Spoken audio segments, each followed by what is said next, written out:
It is very valuable for you to constantly interweave with the rest of your work for inner advancement, to take a particular word and think about it. And the word I want you to take now, as we're discussing here, is the word values.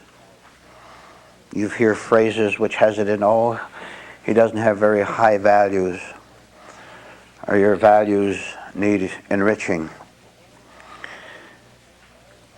Now go all around the word itself so that you can use the word itself properly instead of letting it mislead you into thinking that words or thoughts are a reality. So understand, first of all, that any word is a word and has only the value to it that you, through your conditioning and your desire, give to it. Now take the word values, as connected with another word. We're leading up to something, which you will see. Take the word miracle. What values does the word miracle have to you? I will tell you that the word miracle has delusory values to you. You make an announcement of any kind in the paper, on TV, that someone's going to perform some kind of a miracle of healing, for example. And everyone pays attention. A miracle. Something that we'd never seen before, something that's unusual. Human beings, as they are, always take the word miracle and give it false value. What they mean when they say they want a miracle is that they want sensationalism. They want something exciting. In short, their idea of value in a miracle is entertainment. And nothing more. Just use the word miracle anywhere, any place, any time in this sick human society, and that is a good start for deceiving people. It's a good way to hurt people. And ordinary religion makes the most of miracles, quoting things that happened 2,000 years ago or 5,000 years ago, or even 1,000 years ago in the case of so-called saints who were able to fly through the air or go without food for 50 years or whatever. Ordinary religion is very vicious and cruel in exploiting a word, the word miracle. And everybody falls for it. The miracle of going to a certain place in France and going to the healing waters, so-called healing waters, getting cured of whatever is the matter with you physically. So let us learn right here now to use a word rightly. You can use a word right, you can use a word wrong. Just you can use electricity for right or wrong. And I want to introduce you right now to proper thinking, proper reacting, proper use of the word miracle. Now, the miracle that we're going to talk about is one that you have not yet experienced. And you may never experience it unless you're willing to go a lot farther than you have gone so far in your life, your sojourn here on earth. The miracle that we are now talking about has nothing to do with sensationalism, with publicity. You don't ever see it in headlines. You only faintly read about it in books and in true books. And I'm talking simply about the miracle of you disappearing and then reappearing. And you should understand, if you've been paying attention in past talks, that the person who disappears is obviously not the same person who appears. The appearance of the old nature, if that happens, then if the old nature reappears again, which it often does under the guise of changing yourself, the alcoholic who is now a braggart, for example, then that is not considered, it is not change. It is simply a self-deception. Now, we're going to talk, therefore, about a method, a miracle method.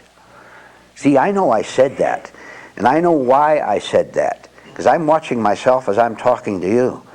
And I know that I, in talking to you right now, use the word properly, consciously, for a truly practical purpose. Now we have that foundation, a miracle method for causing the disappearance of all that is heavy, strange, neurotically suspicious, sneering, and so on. So that with the appearance of all that, space is left, the impulse is left, comes, for the appearance of something that now is indescribable to you, because you have not, as I said a couple minutes ago, you have not experienced it. You do not know as yet the miracle of a new life, of a really new start. And by the way, isn't there a part in you that would like right now, at this very minute, to start everything all over? To be fresh again?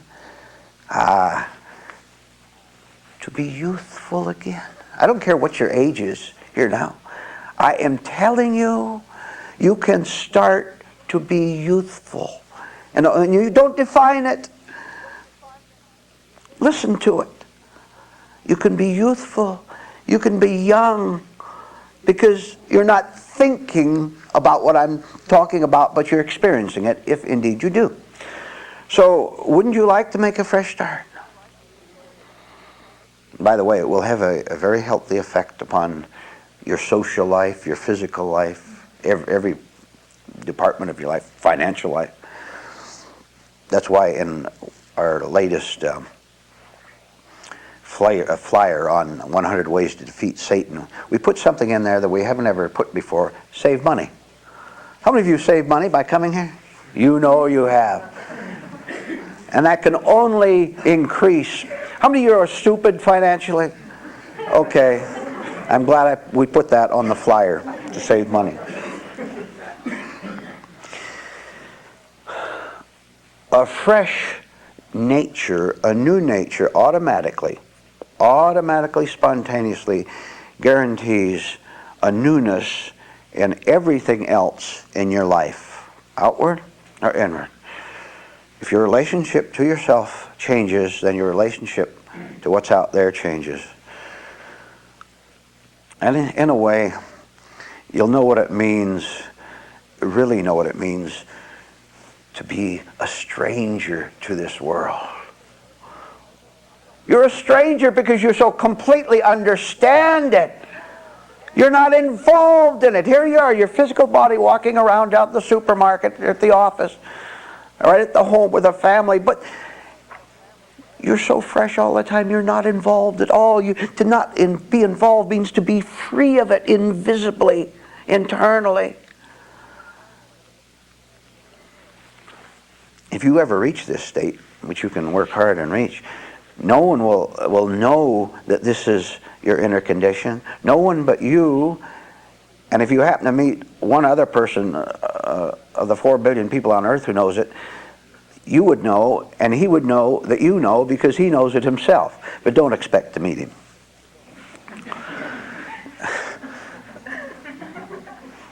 It's hard enough for you to do it yourself. To find yourself, huh? Miracle method is as follows. Now, before we go into it, we have a little preliminary work to do, which I will now illustrate for you. See, the hands are now relaxed. No hurry. I think I'll change the position a little bit. Just slow down.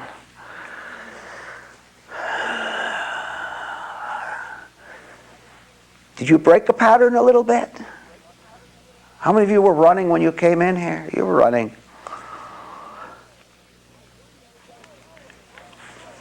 When you're running, you don't know it.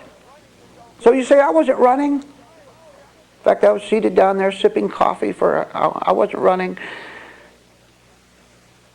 You should have seen the expression on your face sipping that coffee. You didn't know the coffee was there, and you didn't know you were there. Where were you running?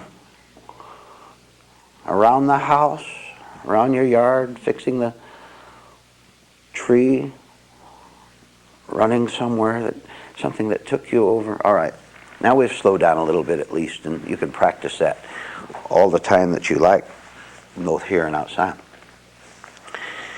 Here it is, the miracle method. Because it's so very simple, don't think that it's not profound. It is so profound, your complex mind won't be able to grasp it beyond the words for now. Later on, a feeling will be added to the thought about it. And when feeling joins thought, a third thing is created beautifully called understanding with a capital U. You are now a spiritual sentry. Now, what's the occupation of a sentry in the army? Stand guard, huh? All the rest of the camp is asleep at night, but the sentries are posted all around. There's one particular sentry who has his rifle and his helmet on, and he's out at the edge of the camp making sure that the enemy doesn't sneak up during the night. So that sentry is wide awake. And he's checked on, by the way, by the officer of the guard every once in a while to make sure he stays awake. Gives him a little jolt. Now, your internal sentry, S-E-N-T-R-Y, must be alert all the time to catch the following. All day and night long, this sentry must be able to see, just as a soldier sentry sees an enemy creeping up, your internal invisible spiritual sentry must be very alert to ask the following question. The question is that pain? Let's go back to our illustration sentry. He's looking all around over in the hills there, and he says, is that the enemy? What's that form, that shadow moving up here? I better be alert and challenge him if he gets too close.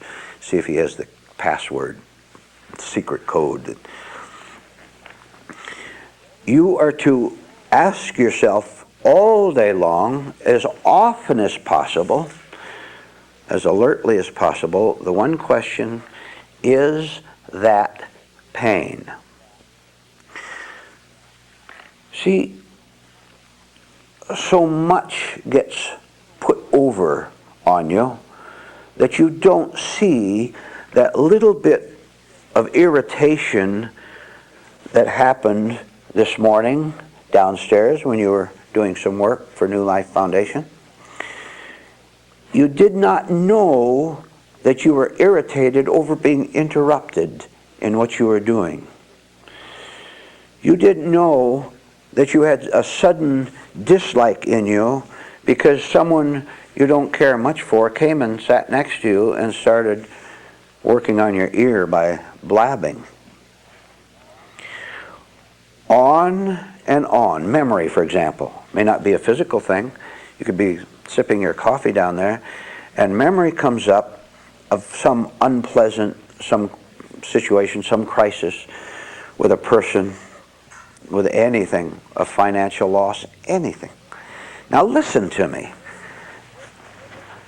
You're to catch every sneaky, subtle enemy thought that comes out of the hills toward your camp, and your first question is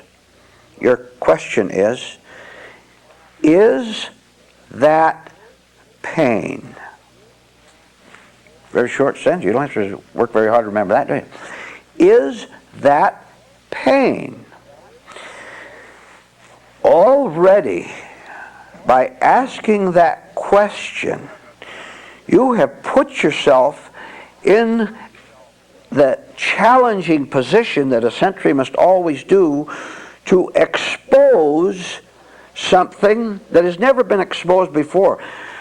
I tell you, and this is no exaggeration what I'm going to tell you, because your spiritual sentry is asleep, sitting on that log out there, the rifle in his arm, and your head is dozing like that. I guarantee you, I tell you, and I hope you're shocked by it, that hundreds of enemy agents come in from those hills out there and creep past you, who had a responsibility to stay awake and protect the camp being your whole life. That's what it represents. They have snuck by you. Look, I'll just say, since 6 o'clock this morning, and it's now about 9:15, and that 3¼ hours, do you know how much damage has been done to your camp? Because you fell asleep and you didn't challenge. Now you can't challenge unless you are awake, unless you're watching. You can look at the wall, you can look at a person, you can look at a book, you can look at other things, and still the sentry could still be awake. I'm telling you, you can do it. You can look around, you can have internal attention. What was my reaction to what I overheard that person say? Was it disappointment? Was it hurt? Was it fear? Whatever. What was your reaction? See, now that's the sentry challenge again. Now, question. Is that pain a little, you felt something, you don't know what it is. Some kind of, is that pain? Following the question, because you're still awake to this whole miracle method, you will find yourself with an astonishing, alert honesty about the situation that you just experienced. And you will answer as follows. Yes, that was pain.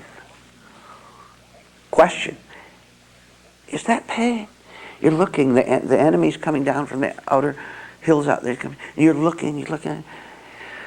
If you keep looking, he won't be able to make it to your camp before you expose him. Once he sees that you see him, he has to turn and go back. He can't keep coming. It's only because you're asleep that he can keep coming. One of the miracles of this simple method is that you will be astonished. You won't believe how often you will simply reply, yes, that is pain. Now, let's get some examples of what I mean by pain, because you think it means falling down or hurting yourself physically or something like that. Isn't a disappointment a pain? Isn't a fear of losing something a pain? Isn't your confusion a very severe pain? Isn't the thought that you have to fight and win a dreadful sorrow to you? Try that one again. Isn't the feeling and thought that you have to fight? If you don't fight, you've got to win. And if you don't fight, you won't win, you'll lose. Doesn't that make your spirit heavy? Doesn't it terrify you, and doesn't it tire you out? You know it does. Let's go back at the beginning again. The sentry says, is that pain? Question. You don't know. You don't know how vague an emotion is at the start. And you notice that you're not quite sure how you should react to a certain challenge, that certain thing that comes out from the hills, come out somehow. You don't know how to handle it, but your very questioning is very good. That's your preliminary. Is that pain?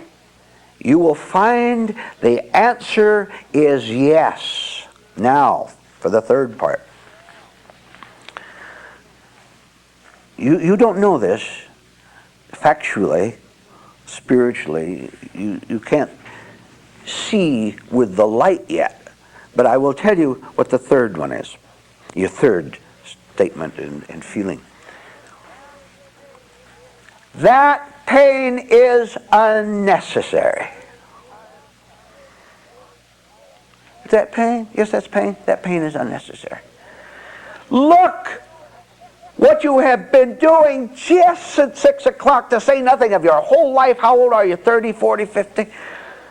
Look what you have been doing all your life. You have been wasting it because you didn't know any better and because you never questioned it. I am giving you a miracle method for beginning to question every experience that you have and letting God Himself show you what to do. You see, you're doing what's right. Cooperation with God, with truth, reality, is what puts you on the path to going through these 3 stages till you finally end up. See, and you say, as in the third part, you say, that pain is unnecessary. Now that, whether you know it as yet, personally and experimentally, that is a fact. There is no need to suffer any kind of psychological pain whatever. If you fall down and bump your knee, that knee may hurt. That's a physical pain, and that is the way nature operates in the physical body, to tell you don't go around bumping your knee. It's bad for you. So it gives you a pain physically to tell you mustn't be so careless as to fall down and bump your knee. There is no need. Oh, watch how much this is for your system to grasp. There is no need, anytime, any place, anyhow, for any human being on earth to suffer mental, emotional, inner pain, whatever.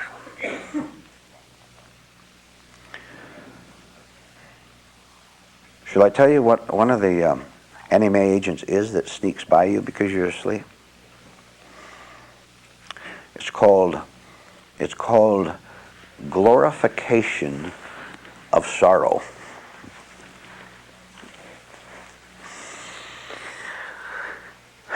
This is so overwhelming. The world doesn't see it and doesn't want it.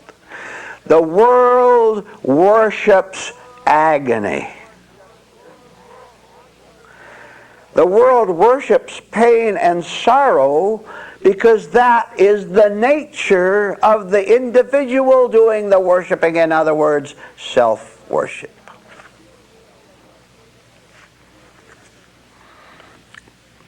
Can you understand, therefore, that if you are nervous, distressed, frantic, in any negative state like that at all, that you are doing nothing but worshiping yourself? There are millions and millions and millions of religious people on earth who spend their lives worshiping themselves, saying they're worshiping God. Anytime, effective as of now, it could have been effective years ago, anytime, starting right now, you see a human being who has a pained manner, whose eyes are shifting around and they get a little wet, or he cries or she cries. Whenever you see a man who blows up, you're looking at a self-worshiper. Do you want anything to do with him? And he represents everyone on earth, and you know it. Now, If you are an unseen self-worshipper, guess what? That other man with his pain and his hard luck stories, that woman in the days who's mad really, if there's something wrong with you, you will want to associate with her. Ever hear the phrase, we assemble with those we resemble?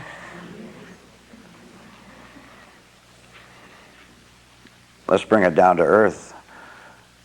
Nutty people like to be with nutty people. You get healthy. If you really get spiritually healthy through the use of this exercise, for example, you never ask yourself, well, should I continue that association with that man, or that woman, with that relative? Should I continue the association or should I drop it? That means you're still like him. You don't know. What you're doing is adding them, subtracting the values. I'm getting certain things from him or her. On the other hand, he or she causes me a lot of difficulty. I don't know. I'm right. 50% is a terrible position to be in, isn't it? Let me tell you, the whole numerals from 1 to 100 vanishes. So there's no 10% to 90% or 40% to 60%. Oh, the whole number game vanishes when you're in the light, when you've asked those 3 questions and those 3 statements long enough, so that all you have to know is that you're awake. And when you see instead of think, there's no question of whether that person should be in your life or not. You don't have to ask, would it be a good thing for me if I keep him or her, or would it be a bad? No, you don't have to think at all. That's your trouble. You get in trouble because you think, right? You think in yes and no. You think in good or bad. You go to the end of this question, would you see that no pay? Look, here's the question you ask: should I spend that money, or shouldn't I spend that money? And there's a degree, maybe 40, 60, 70, 30, whatever. You go back. Should I discontinue that relationship, or should I keep it? Should I go on that trip, the pleasure cruise? Some pleasure, huh? Everybody out to get everyone else on the boat. That's all it is. When you are no longer in the numbers game, it is because you have understood the third part of this series perfectly. You don't have to be in conflict and agony of asking, is that good or bad for me? Because you have disappeared as the striver, as the seeker, as the desperate person. That has vanished and something else has emerged.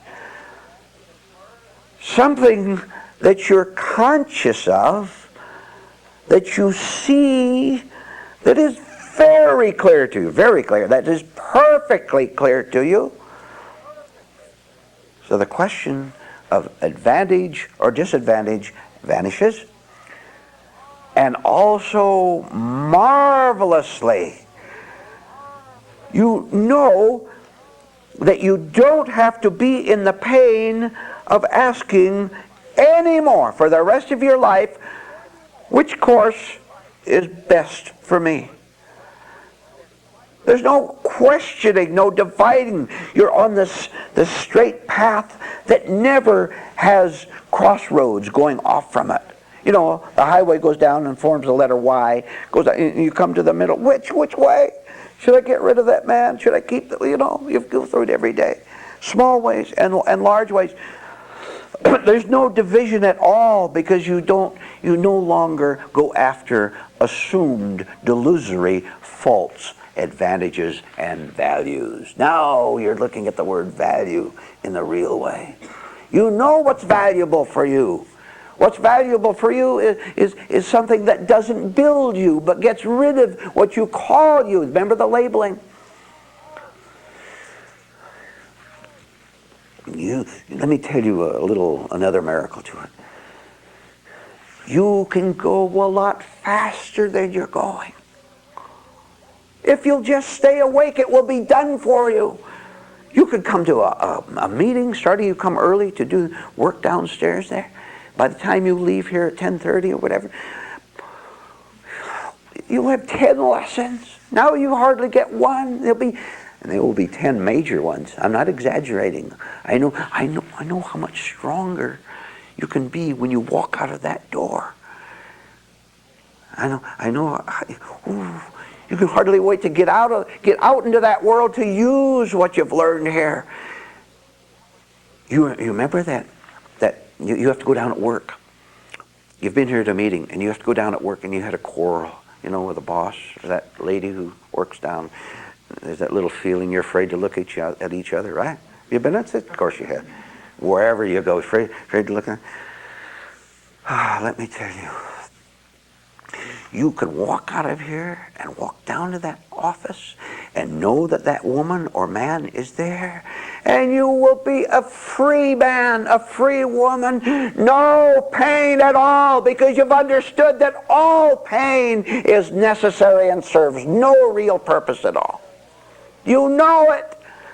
Therefore you don't go into it. You thought it served you. I better be defensive. I better watch my words. See, you're thinking when you stop thinking and start living.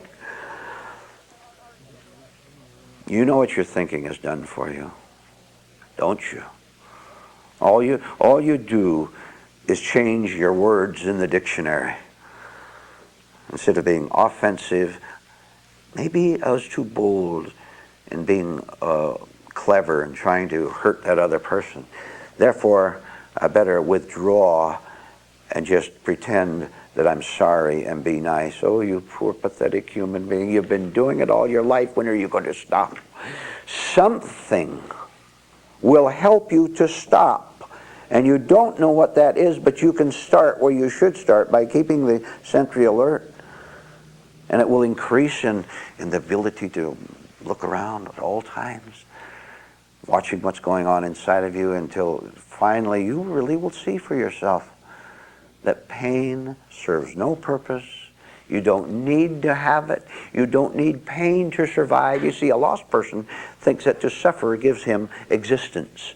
You think it gives you something to do, to cry. No, don't expect anyone to want this, outside in the world there. Don't waste energy on expecting anyone else to want it, but put your energy into you wanting it more and more and more. All right? All right. You just won't get it through your heads that you don't know what you're doing with your life. You were so stubborn, so vain, so ignorant, so obstinate, so foolish,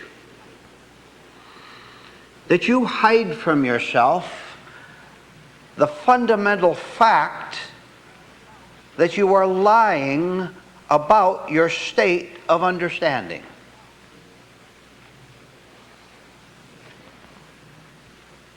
The way you think, the way you feel, the way you act, the way you talk, the way you intermix with other people, the way you think, that is your idea of what is right for you. Now, how can you do that? How can you be so utterly thick-headed?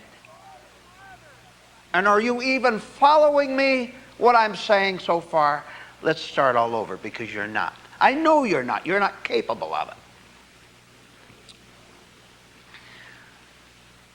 You lived in anxiety today, did you not? Huh?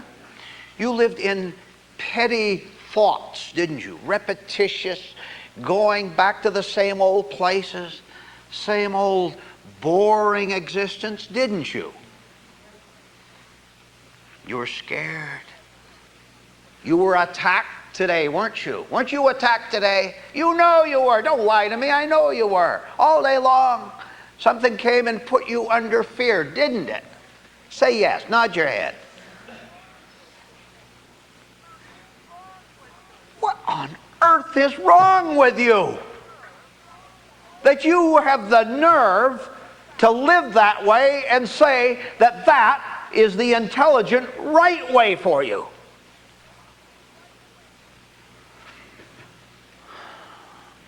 You are saying, if you can be shocked at this, and pray that you might, you are saying that your miserable, wretched life that you now live, that is good for you.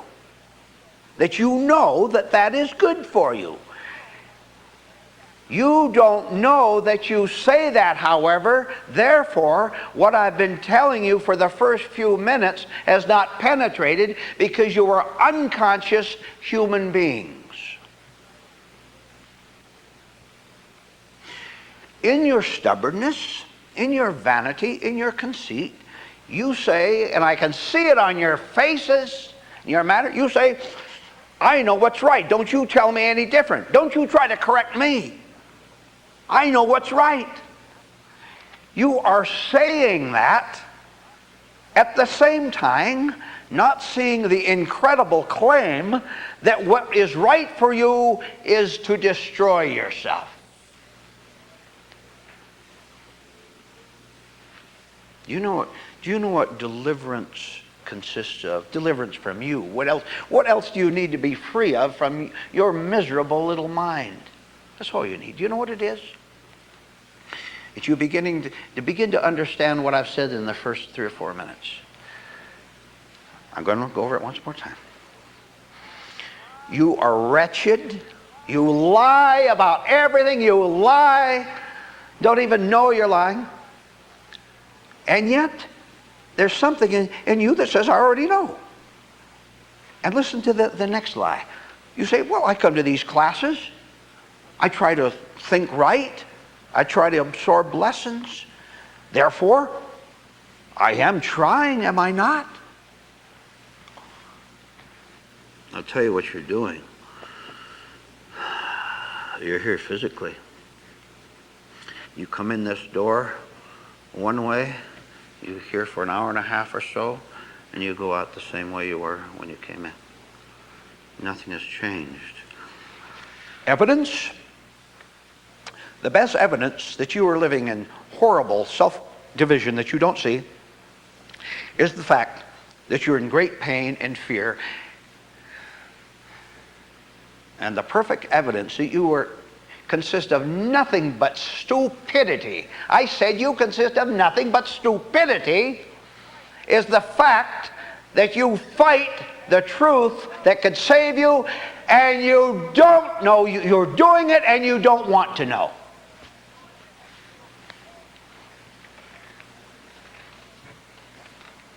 Let's find out what kind of a God you have. Truth. What kind of a truth do you have? And again, you lie. See, it is a fact that if you weren't a liar, weren't destructive, self-destructive, that if you weren't that way, if you were that, or rather if you were that way and wanted to change, you could change. Because there is the possibility for you not repeating your behavior over the future years if you've done in the past. There's a possibility to that. Therefore, since there is an opportunity for you to not be you any longer, but you don't take that opportunity, right in front of you is the perfect evidence that you listen to this phrase, and I hope I drive you out of here if you don't want it. Get out and don't come back. You don't belong here. Some of you don't belong here anyway. Someday I'm going to get you out of here. You don't know how I'll get you out of here. You worship your sickness.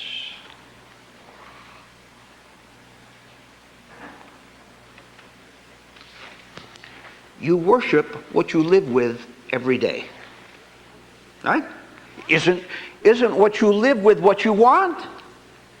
I said anxieties, fear of attacks, fear of the future.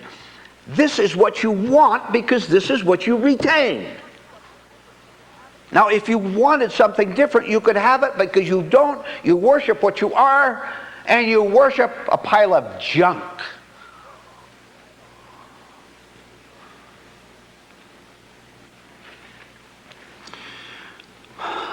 The word self-awareness, hyphenated word self-awareness, hyphenated word self-seeing, self-insight, is a key word in you taking advantage of the fact that God exists.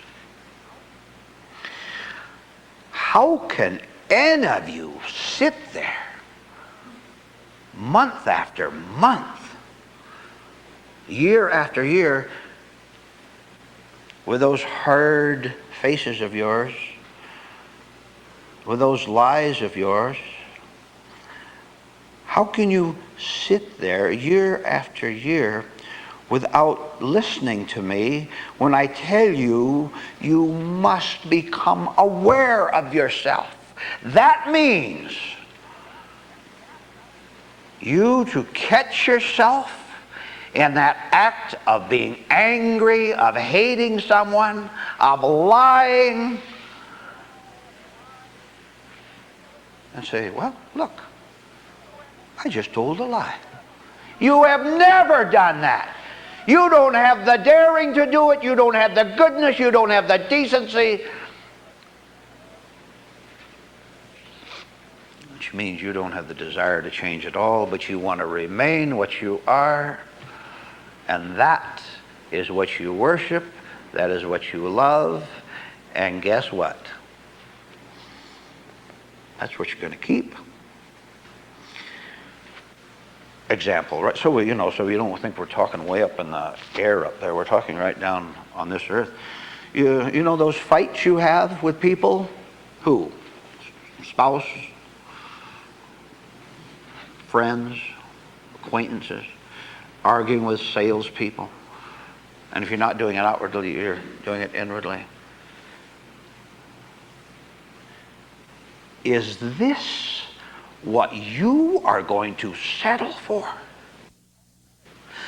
You've done it up till now. You've done it up till tonight.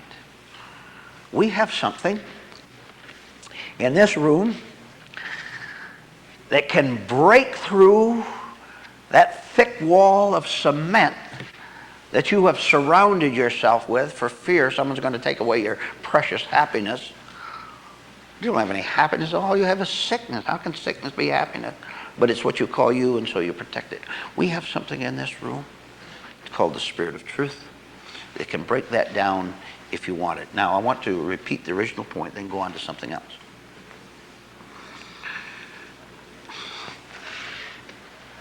How can you stand to live with yourself?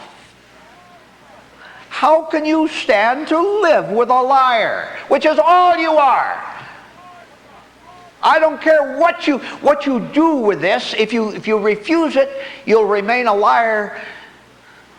And I'll tell you, the terror that you have now is nothing compared to the terror you're going to have 5 years from now, 5 months from now, unless you listen to what I'm talking about.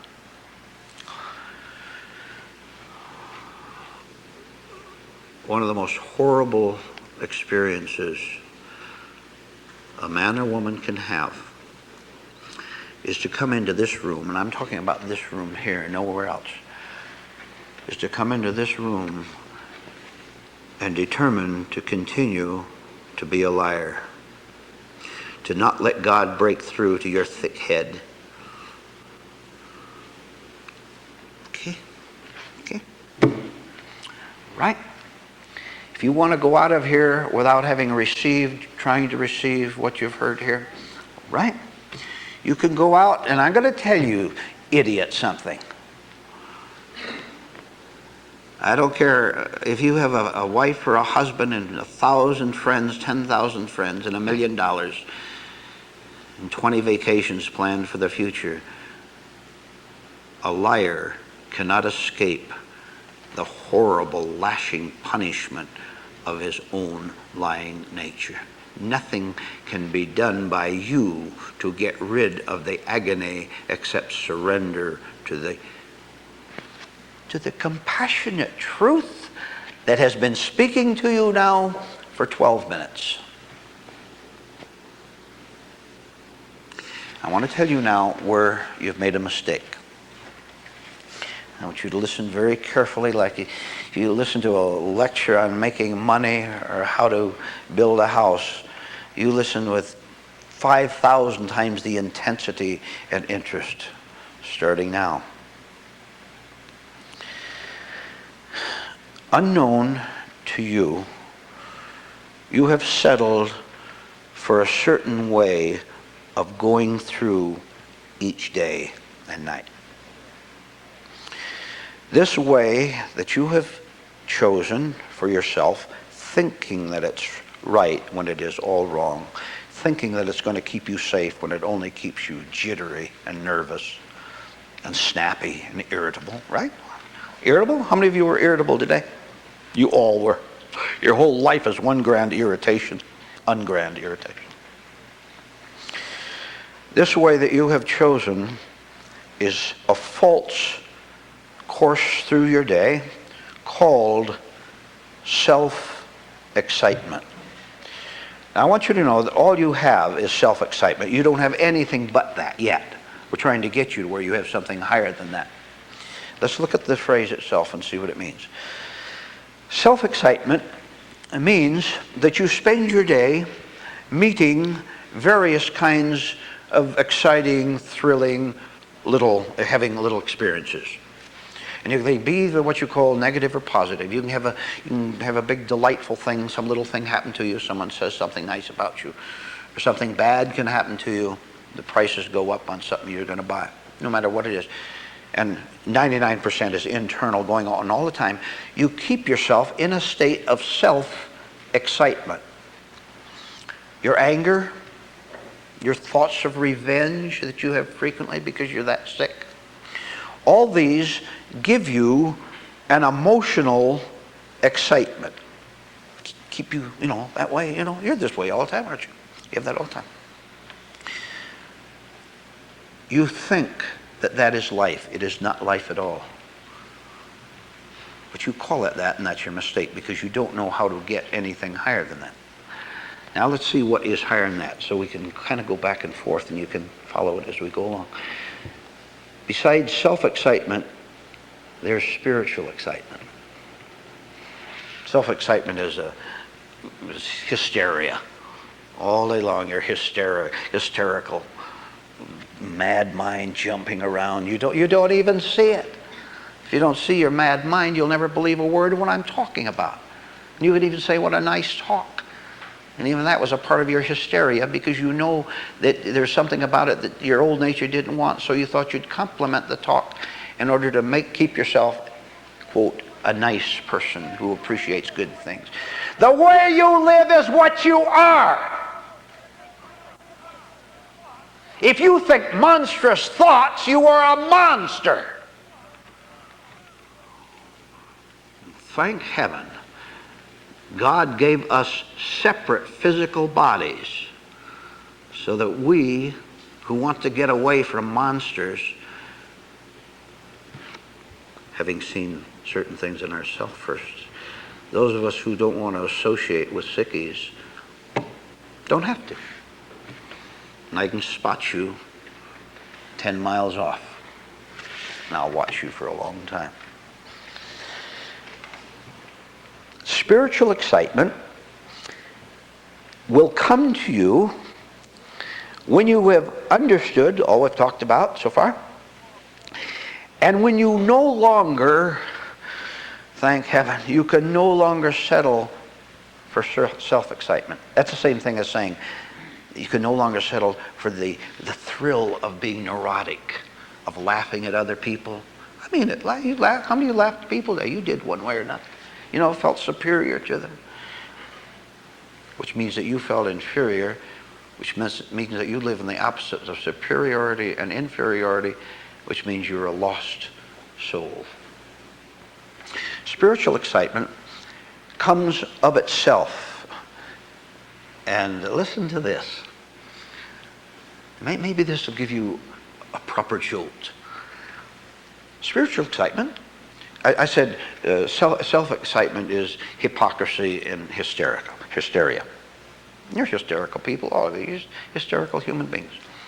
You can't think clearly, you can't think logically. The simplest decision that came up today, you had 50 thoughts on what to do with it, didn't you? Nod your heads. You don't have any intelligence, and you never will unless you listen to me.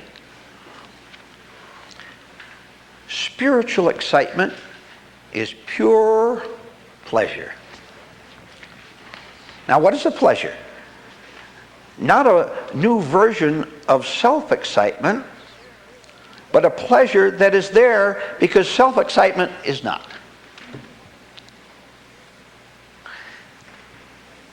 Do you understand that? Do you understand that to be a truly whole, healthy human being, all you have to do is not be you anymore? All you have to do.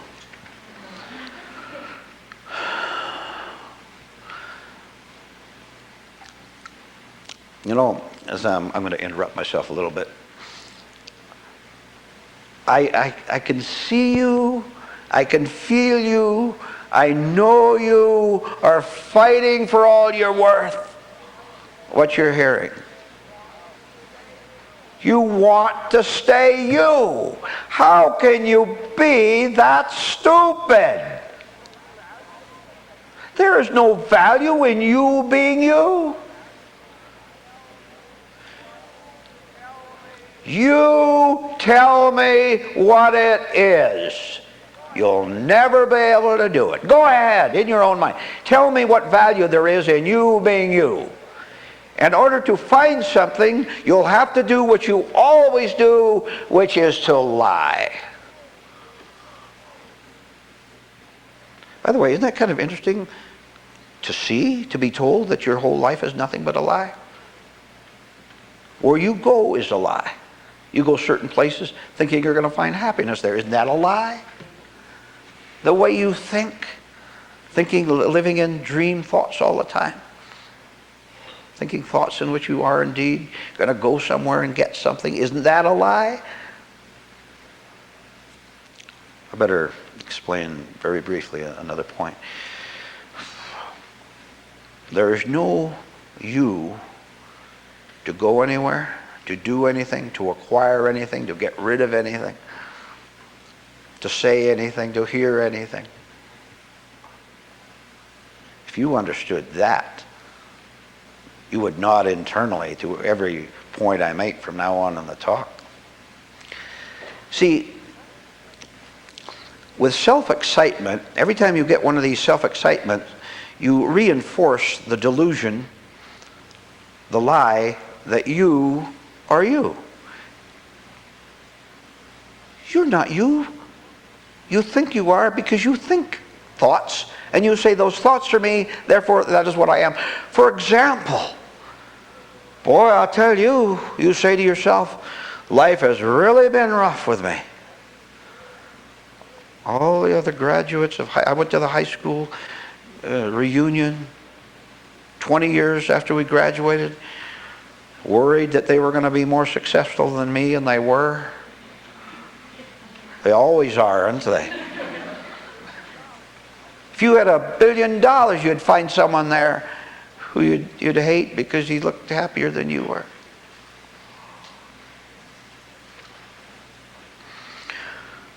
Why do you hang on to what has made you? I'm going to emphasize this word right now. Why do you cling to what has made you a very hard, hysterical person?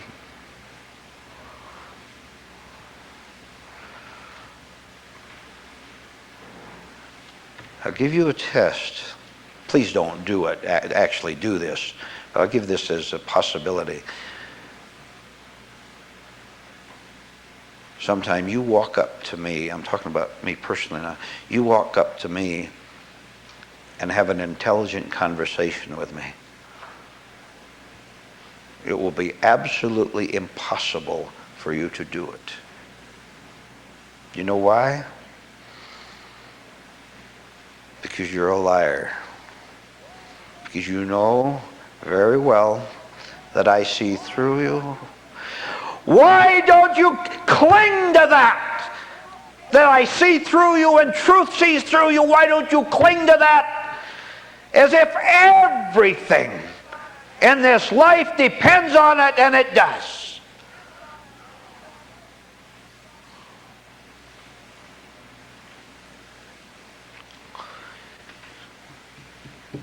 If you had wanted the answer, you would have found it long before tonight.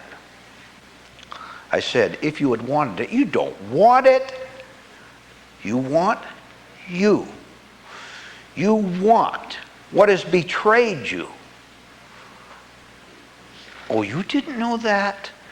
You didn't know that you are a sucker? Well, that's what you are. Every one of you. You've been betrayed and you don't even know it. In your vanity and your refusal to listen to something higher than your repetitious mentality, in your refusal to listen to that, you are betrayed every minute. Ever been betrayed? Hurt, didn't it? That is exactly why you hurt tonight. You hurt right now. I know it. You hurt, and you do, and you do, and you do. Of course you do. Oh, I'll tell you, I sure wouldn't spend one more minute of my life in the hospital, in the mental hospital, which is what you are doing. See, when you're in the hospital, you can lean back and dream that you're the beautiful princess or the millionaire tycoon.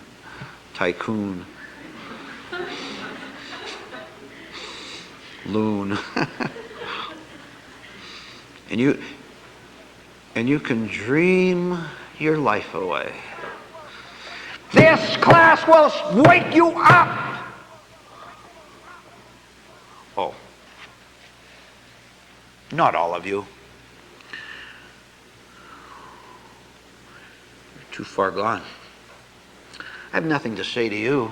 I have nothing to say to you if you're too far gone.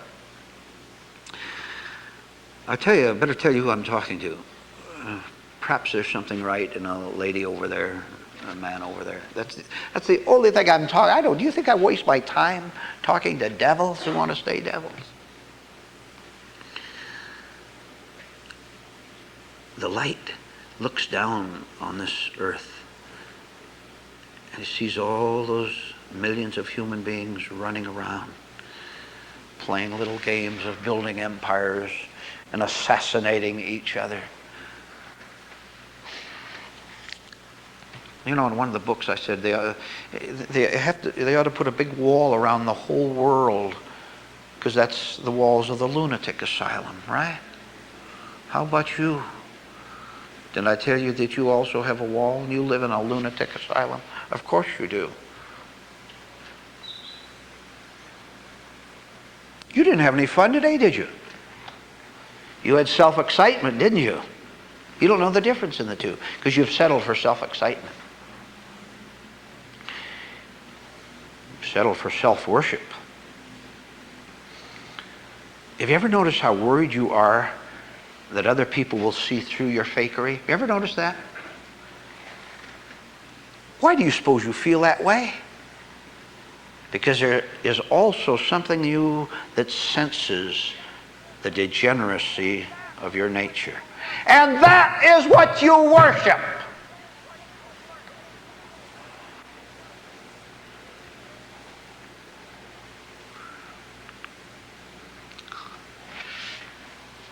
Let me speak personal again. I'm not going to stay with you people. None of you or anyone else out there. But I want to give you an invitation. I want to invite certain ones of you here, and the right parts certain ones of you here, I want to give you a very warm, very cordial, a very enthusiastic invitation to come along with me. I'm going, whether without you or with you, I'm going. Want to come? I've invited you before. I give you the invitation again. Don't you kid yourself, which you always do. You slip one time, and I'm going to disappear out of sight in front of you. I'm not going to wait for you. I'm not going to coddle. I'm not going to tell you how nice you are. I'm going to tell you I'm going to run hard uphill. It's not easy running hard uphill, is it? Anyone can run downhill, which is what that mad society is doing, all running down to the same swamp. See, running uphill, you huff and puff a lot, don't you?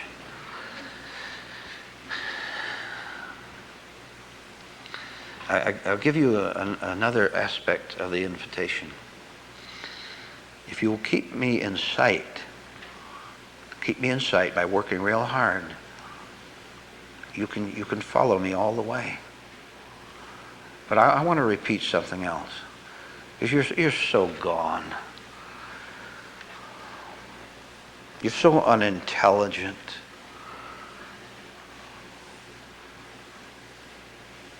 If you think you can follow your present nature and follow the truth, forget it. You can make up your mind which you want, but if you want you, I will know it, and goodbye to you.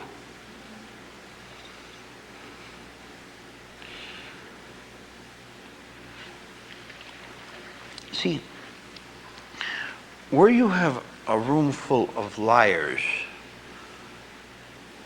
the cure has to be pretty severe. It has to be persistent. Now, the only cure for your self-annihilating, unseen, unconscious lying, the only cure for that is to tell you the truth about your falsehood.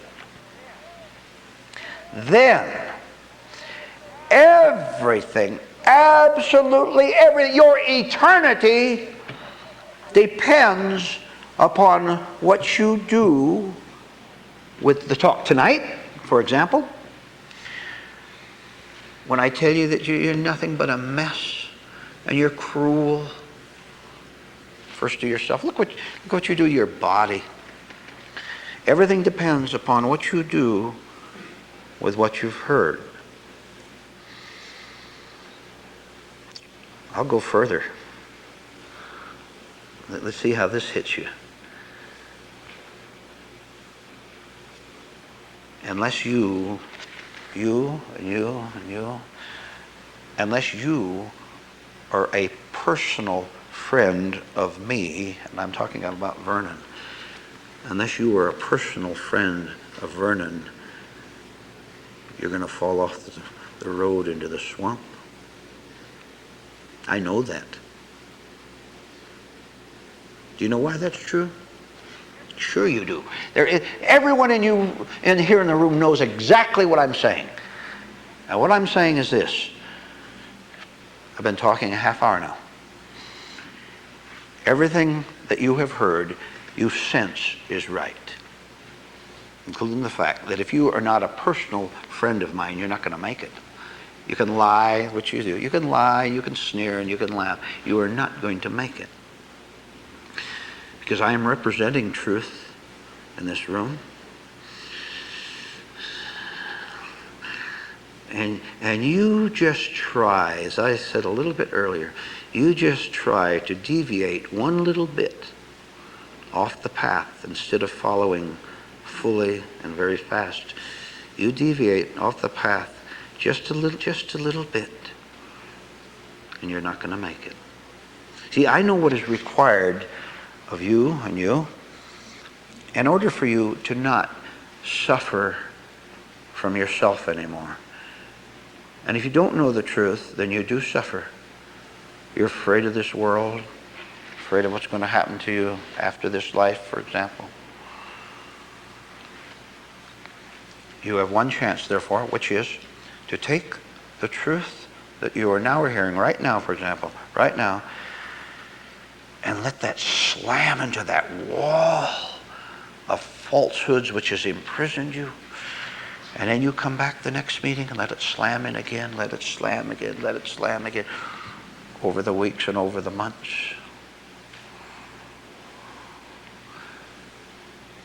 The only force that loves you, that is capable of loving you, that can ever love you, the only force is the pure truth, and the pure truth that you now, unknown to yourself, are doing your best to push away in favor of your personal lies.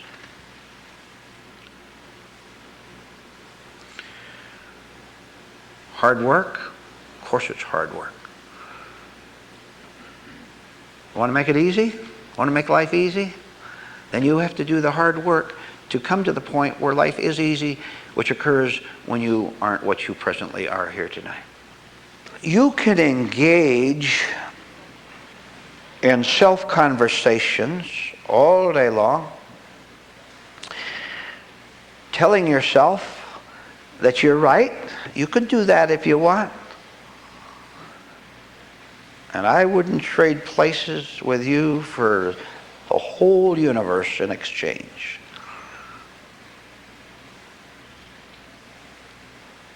Because I know, and you sense, you have to go higher than that.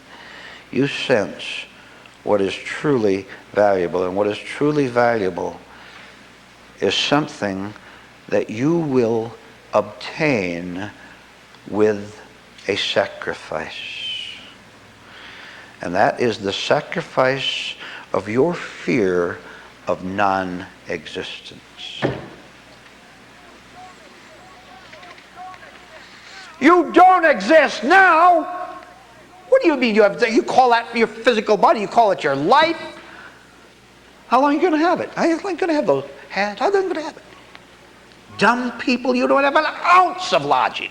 You don't have even the beginning of logic, of spiritual logic, or even on this level. The world is mad on every level.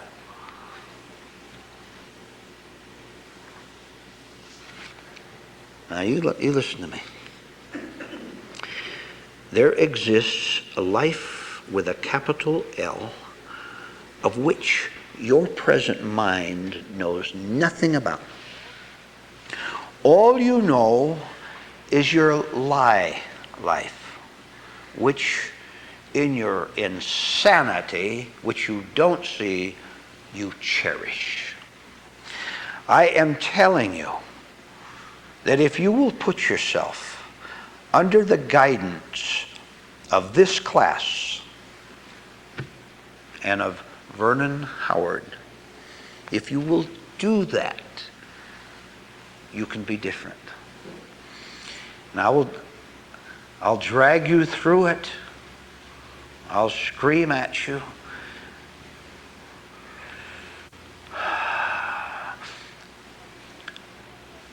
Aren't you sick? Aren't you sick of phony smiles?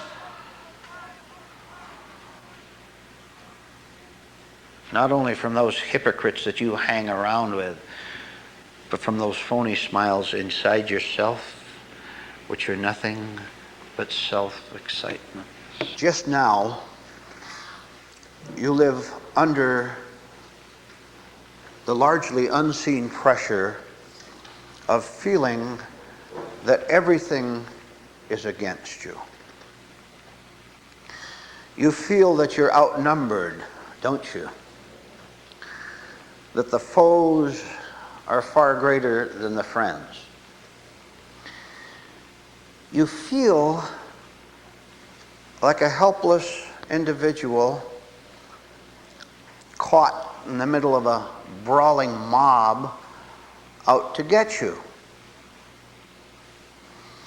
Now, it is true, absolutely a fact, that the brawling mob of those people out there are out to get you. They can't do anything but that.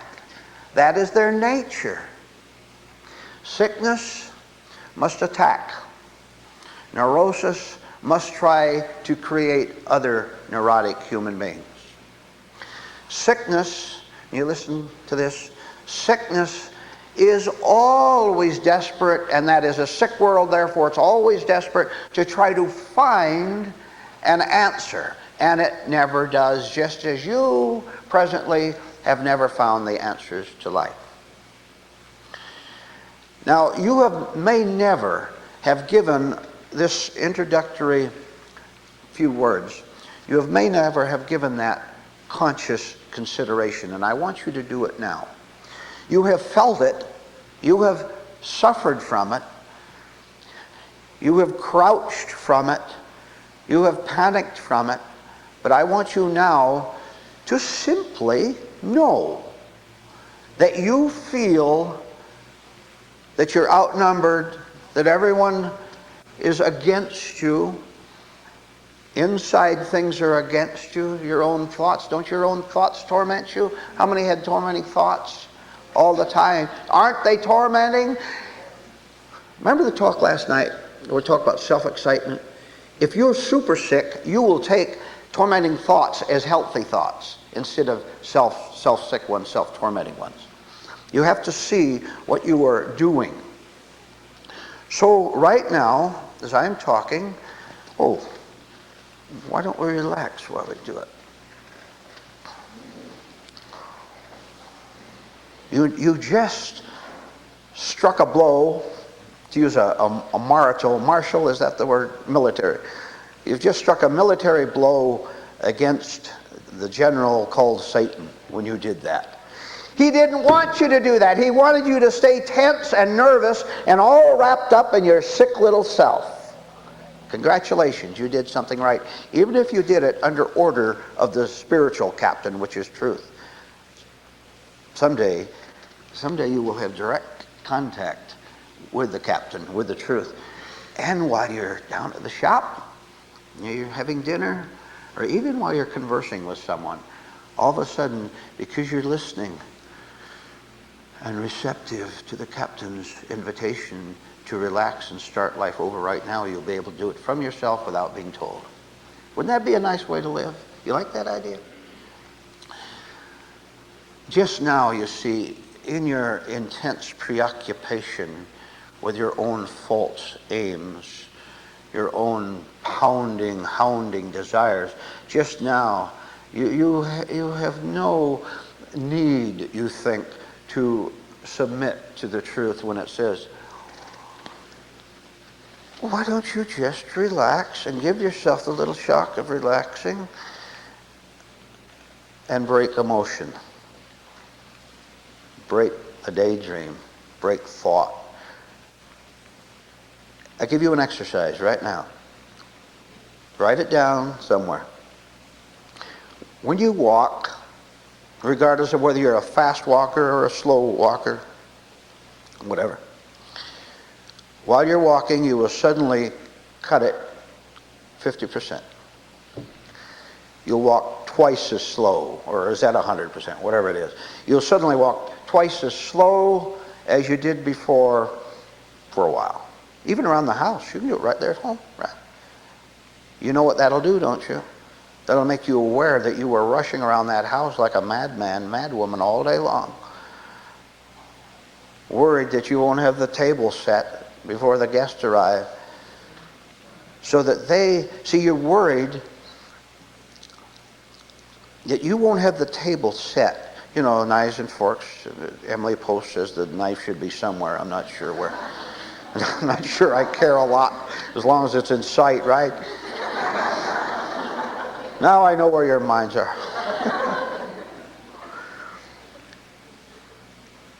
You live in dreamland of anticipated approvals and pleasures and compliments. And you figure if you have the table set all properly, the napkin there, that when the guest walks into your home, they will walk in and they will see the table set. See, you're very cunning. They'll see the table set, and the guest he won't say it out loud necessarily, but you know it'll register. They come in the door, and there's a dining room there, and the table's all nicely set with pretty little flowers or whatever. And you know that guest is going to say, "Oh, how nice. They were expecting me. They were expecting me. They were so thoughtful of me that they had the table all set." Maybe even nameplates there, little name there. So you could go over to your, my own personal little world. Now your tricky little mind is saying, they'll like me if I do that. If I make them feel good, that will make me feel good. See how desperate you are? Don't set the table. Don't even invite them over.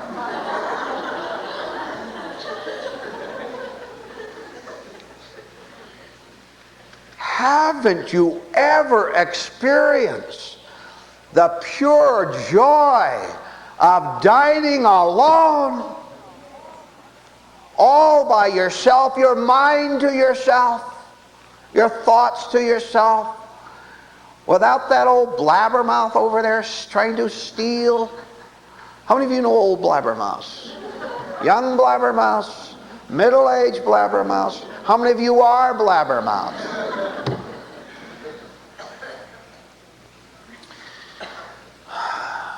You feel, whether you are conscious of the feeling or not, that the world is against you. Now, you should know right now, once and for all, that the world is against the neurotic you, the insane you, the sicky you, and no one else. That is all the world is against. So if you could get rid of your paranoid personality, you would find that the attacking world also disappears. As long as you are you will be attacked. You'll waste your life setting the table for other people in vain, because you, having given the party on Friday night and having got the thrill, now have to do it Saturday night and Sunday. Aren't you sick and tired of setting the table for other people? You think you're doing it for them, you're doing it for yourself. And by the way, you really resent that $30 that it costs you for even a minimum setting the table. You resent it. When you check out at that supermarket down there and you see that $30 bill for it, and that's only the first trip, you forgot that Aunt Agatha likes stewed prunes. Now you have to go back and get them. And prunes are up too. Everything is up. You don't even see that you resent what you do for other people in order to get a certain ego benefit for yourself. There is a way, there is a plan, there is a spiritual system by which you can no longer feel that the world is against you, other people are against you, circumstances are against you. You can abolish that entirely, and instead of having the neurotic feeling that all is against you, you will know that all is for you. This all is with a capital A. And I'm going to tell you how to do it. This requires your personal work and yours and yours and yours. Think of the term and write it down. Pass through. Pass through. You have to pass through continually certain experiences, learning experiences, so that you start at a certain lower level, a level of ignorance, and eventually arrive at a higher level, the level of insight, of personal understanding that you didn't have before you passed through whatever you had to pass through. And this is where, by the way, is where suffering comes in as a value. All suffering, sadness, sorrow, all that is valuable raw material for you to use to pass through in the right way. The wrong way to pass through an unhappy experience is to pass through it desperately trying to get ego rewards from it, like hating the person who deserted you, like being angry because someone else got the raise and you didn't. Then you become more ignorant at the end of that experience than you were before.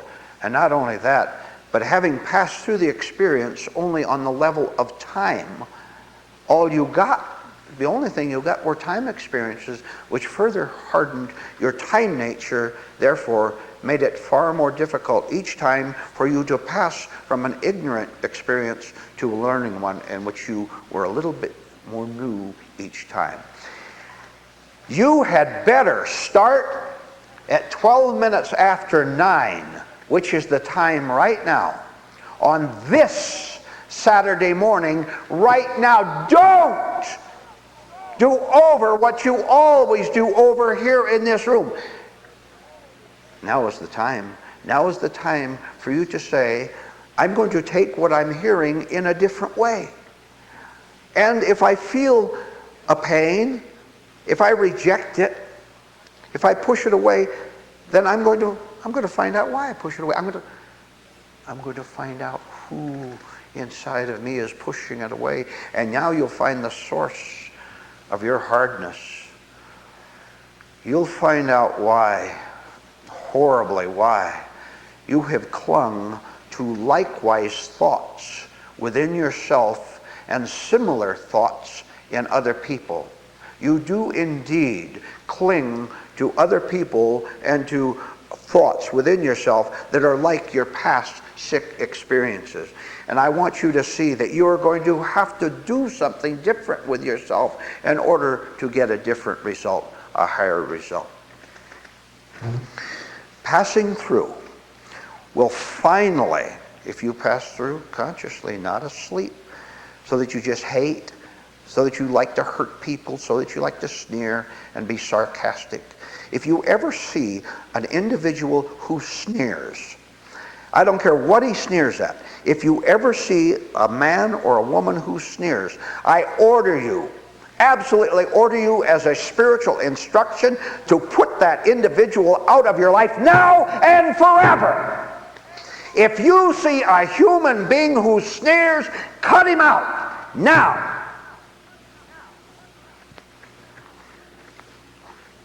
So that you will cut out at the same time you cut that physical human being out of your life, you will have a spiritual, true, healthy operation of cutting out your love for sneering in yourself. Because you don't hang out with him unless you're like him. You hang out with people who are like you. If you were sick, you hang out with other sick people. And you love that sickness, not you don't love him, you hate him, and you'll turn on him sooner or later. It's a question of time. But you hang on to him or her because you love the sickness in yourself. He approves of me, therefore I'm right. Approves of you, he is trying to murder you. Ever had that experience? And by accidental force, you got away from it. You divorced him or whatever, or her. Okay. Pass through. Here's the illustration for it. Here's a man who lived in an unpleasant place. And he heard of a pleasant place. Now, how do you get from here to there besides making the journey from here to there? You have to go through it. You have to pass through it. He knew this. He had to walk. He had to take a journey. He didn't want to. He was reluctant to start because all his sicko friends were back there. And they told him, they embraced him and told him how nice he was, that he was in the right place. Having suspected his own sickness, his own wrongness, he determined to make the journey to the healthy land, many, many miles beyond. So he started the journey. And all the way through the journey, I know that you will nod your head to this, he was tempted to turn back, right? Oh, the yearning for the old places and the old faces is so strong. Because I'll tell you why they're so strong, because they're no challenge to you. You can think the same thoughts with that sickie without being challenged. You can get the false thrills, the self-excitement, just of someone wanting your company. You listen carefully, all of you. If you associate with a human criminal, he, she will get you into trouble. He or she will get you into trouble with spiritual law. And if you get sent away to the spiritual penitentiary, which is the same as hell, if you get sent away by the supreme judge, by God, if you get sent away for a life sentence, there's no parole.